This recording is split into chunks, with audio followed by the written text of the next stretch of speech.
સુરત અને ભરૂચ જિલ્લાની જીવાદોરી સમાન કીમ નદી ચોમાસામાં ઉપરવાસમાં થયેલા ભારે વરસાદને કારણે કીમ નદી ગાંડાતૂર બની છે, જેના લીધે માંગરોળના મોટી નરોલી મોટા બોરસરા ગામ નજીક કરોડો રૂપિયાનું નુકસાન થયું છે। નેશનલ હાઈવે 48 પર કીમ નદી પર નવા બ્રિજની કામગીરી ચાલી રહી હતી, તે દરમિયાન અચાનક પાણી વધી જતા નદીના પટમાં રાખેલી ₹2 કરોડથી વધુની કિંમતની એક ક્રેન અને 2 કન્ટેનર નદીના ધસમસતા પ્રવાહમાં ડૂબી ગયા હતા। પાણી ઓસર્યા બાદ પણ આ વાહનોને બહાર કાઢવા માટે મોટો પડકાર બન્યો છે અને માલિકને લાખો રૂપિયાનું નુકસાન વેઠવવાનો વારો આવ્યો છે। બીજી તરફ માત્ર 2 કિલોમીટર દૂર આવેલા મોટા બોરસરા ગામના બરેલ બ્રિજ પર પૂરના પાણી ફરી વળતા પાણી ઓસરતા જ બ્રિજના પિલ્લર તૂટી ગયા હોવાનું સામે આવ્યું છે।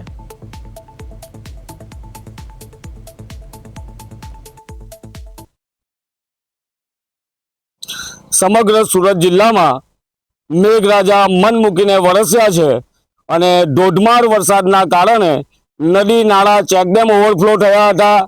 ઓલપાડ તાલુકાનું સાયણ ગામ જળબંબાકાર અને બેટમાં ફેરવાઈ ગયું હતું। સુરત જિલ્લાનું પલસાણા કડોદરા જેવા વિસ્તારમાં અતિશય વરસાદના કારણે જળબંબાકાર જેવી સ્થિતિનું નિર્માણ થયું હતું, પરંતુ આ દ્રશ્ય છે સુરત અને ભરૂચ જિલ્લાના માંથી પસાર થતી કીમ નદીના। આમ તો કીમ નદી જીવાદોરી સમાન છે ખેડૂતો માટે, પણ જ્યારે પણ આ નદી છે ગાંડીતૂર બને છે ત્યારે વિનાશ નોતરતી હોય છે અને કીમ નદીના ધસમસતા પ્રવાહ આ બેરલ બ્રિજ પરથી એના પાણી પસાર થઈ ગયા હતા। એક સામાન્ય અંદાજો આવી જાય કે નદી પર બનેલા જે પિલ્લર છે એ કેટલા મજબૂત છે।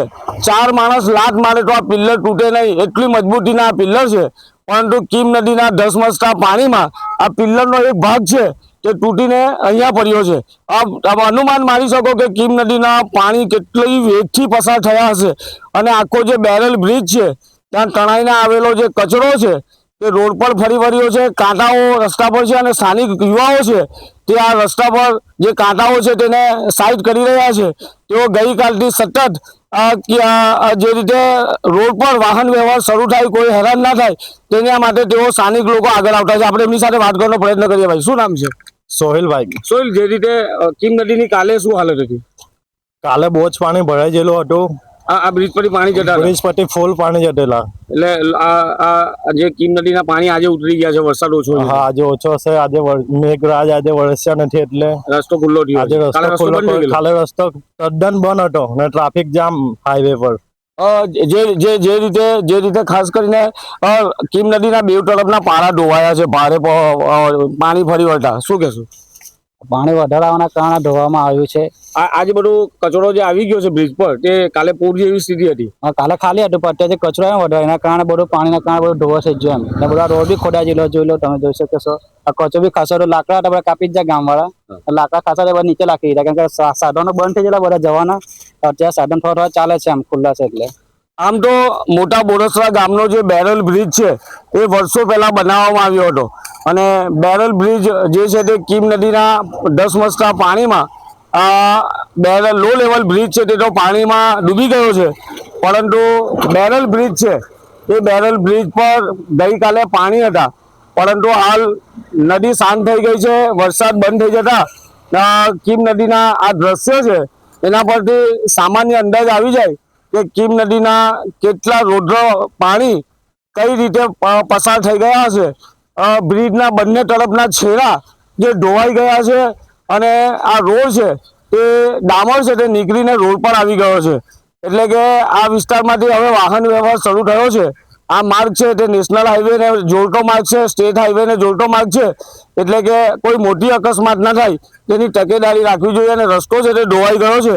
અને ખાસ કરીને જે રીતે મોટા બોરસરા જે બેરલ બ્રિજ છે તે ગઈકાલે પાણીમાં ગરકાવ થઈ ગયો હતો ને આજે કીમ નદીના પાણી ઓસરતા ફરી એકવાર આ રસ્તો શરૂ કરવામાં આવ્યો છે, પરંતુ જે નદીના પૂર જેવી સ્થિતિનું નિર્માણ થયું હતું ને જે નદી ધોવાઈ છે તો એ યુદ્ધના ધોરણે એની કામગીરી કરવી જોઈએ, નહીં તો કોઈ મોટું વાહન પસાર થાય અને રસ્તો બેસી જાય તો મોટી દુર્ઘટના સર્જાય એવી શક્યતા જોવાઈ રહી છે। કિરણસિંહ ગોહિલ, પ્રદેશ 24 ગુજરાતી, સુરત।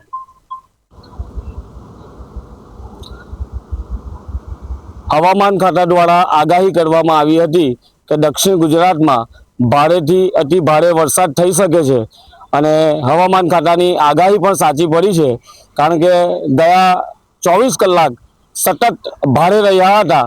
નદી નાળા ચેકડેમ ઓવરફ્લો થયા હતા. એમાંની એક નદી એટલે કે આ કીમ નદી સુરત અને ભરૂચ જિલ્લામાંથી પસાર થતી આ કીમ નદી નરોલી નજીકના દ્રશ્ય છે. નેશનલ હાઈવે 48 છે અને નેશનલ હાઈવે 48 ને કીમ નદીનું કામ ચાલી રહ્યું છે.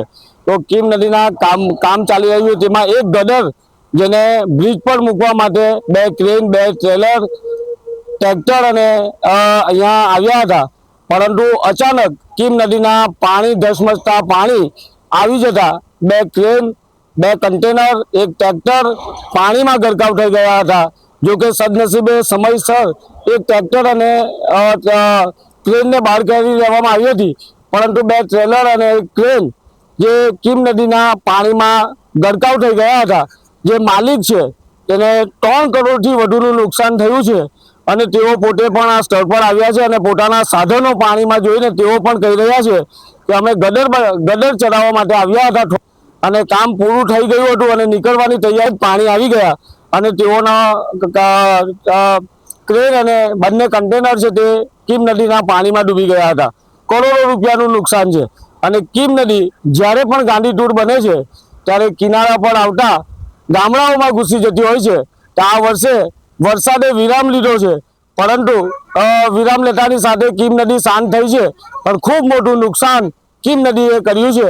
અને જે કીમ નેશનલ હાઈવે 48 પર નરોલી પાસે જે રોડનું કામ ચાલી રહ્યું છે, એ રોડના કામમાં બંને ક્રેન અને 2 ટ્રેલર પાણીમાં ગરકાવ થઈ ગયા હતા અને જે માલિક છે તેઓને કરોડો રૂપિયાનું નુકસાન થઈ ગયું છે.